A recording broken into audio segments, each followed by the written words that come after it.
The stories of Soviet survivors of the German occupation at the beginning of the war describe an episode that greatly surprised German citizens, who considered all Russian people to be backward subhumans. The Germans were amazed that in one village they met a 12-year-old girl who had already finished 5 grades, studied at a ballet school, and was also taught French. In general, before the invasion of the USSR, Hitler's propaganda created an unpleasant image of Russians, painting them as backward, devoid of spirituality, intelligence, and even unable to stand up for their fatherland. But having entered the Soviet land, the Germans were struck by the fact that the reality did not correspond at all to what they were told before the war. The first thing the German troops encountered was the fierce resistance of the Soviet soldier on literally every patch of their land. They were particularly shocked that the crazy Russians, in quotation marks, were not afraid to engage forces several times larger than their own. One of the battalions of Army Group Center, consisting of at least 800 men, having overcome the first line of defense, was already moving confidently deep into Soviet territory when suddenly it was fired upon by a detachment of only 5 men. "I didn't expect anything like this. It's pure suicide to attack a battalion with 5 men," Major Nahoff commented on the situation.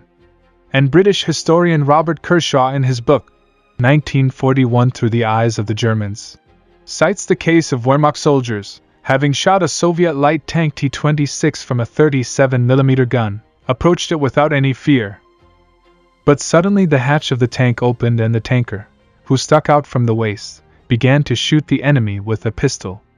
Later another shocking circumstance was revealed. The Soviet soldier was without legs. They were torn off during the tank explosion, but it did not prevent him from fighting to the last.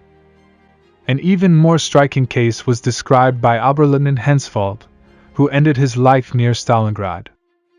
The case was not far from the Belarusian town of Krychev, where on July 17, 1941, Senior Sergeant Nikolai Syrotinin for 2.5 hours alone with the help of an artillery gun held back the advance of a column of German armored vehicles and infantry. As a result, the sergeant managed to fire almost 60 shells, which destroyed 10 German tanks and armored personnel carriers.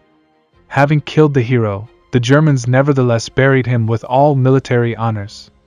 German officers more than once admitted that they took prisoners very rarely, as the Russians preferred to fight to the last man. Even being burned alive, they kept shooting back.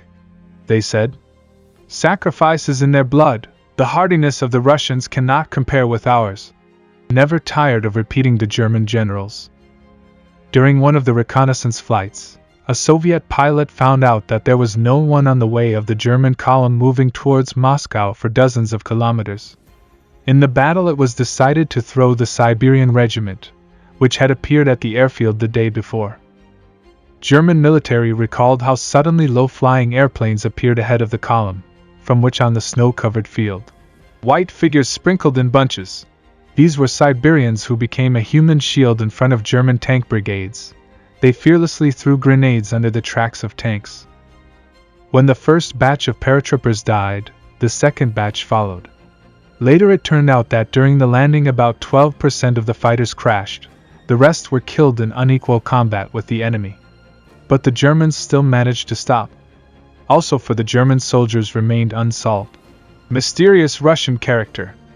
The Germans could not understand why the peasants, who should have hated them, met them with bread and milk. One Wehrmacht soldier recalled how in December 1941, during the retreat in one village near Borisov, an old woman brought him a loaf of bread and a jug of milk, crying in tears, "War." The civilians often treated both the advancing Germans and the retreating and defeated Germans with the same good-naturedness. Major Kuhner noted that he often witnessed Russian peasant women screaming over wounded or killed German soldiers as if they were their own children.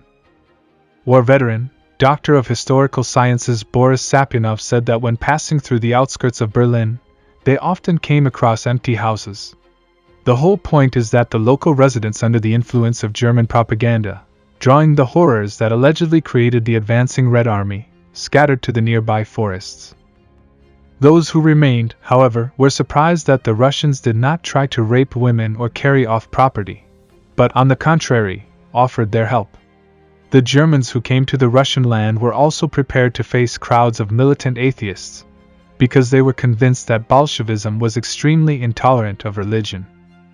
They were therefore greatly astonished to see icons hanging in Russian huts and the population wearing miniature crucifixes on their chests. The civilian Germans who met the Soviet prisoners also encountered the same thing. They were genuinely surprised by the stories of Russians who had come to work in Germany, who told how many old churches and monasteries there were in the Soviet Union, and how carefully they kept their faith by performing religious rituals. "I thought the Russians had no religion, yet they even pray," stated one of the German workers. As noted by staff physician von Grevenitz, during medical examinations it turned out that an overwhelming number of Soviet girls were virgins. Brilliance of purity and active virtue radiated from their faces, and I felt the great power of this light, the doctor recalled. The propaganda of the Third Reich assured that by exterminating all intellectuals, the Bolsheviks had left the country a faceless mass capable of doing only primitive work. However, the employees of German enterprises where the Ostarbeiters worked were time and again convinced of the opposite. In their reports, German foremen often pointed out that the technical knowledge of the Russians baffled them. One engineer from the city of Bayreuth remarked, "Our propaganda always presents Russians as stupid and dumb. But I have found the opposite to be true. While working, Russians think and don't look so stupid at all. For me it is better to have 2 Russians at work than 5 Italians." In reports, the Germans stated that the Russian worker with the most primitive means can eliminate the malfunction of any mechanism. For example, at one of the enterprises in Frankfurt am Oder, a Soviet prisoner of war for a short time managed to find the cause of engine failure, to repair and start it, and this despite the fact that the German specialists could not do anything for many days. Nazi propaganda did an excellent job of making the conquerors of the eastern lands look at their native population as second-class people, cattle, slaves, and lowlifes. It is extremely naive to believe that this brainwashing had no effect on the numerous crimes committed by the Punishers and the Wehrmacht in the USSR.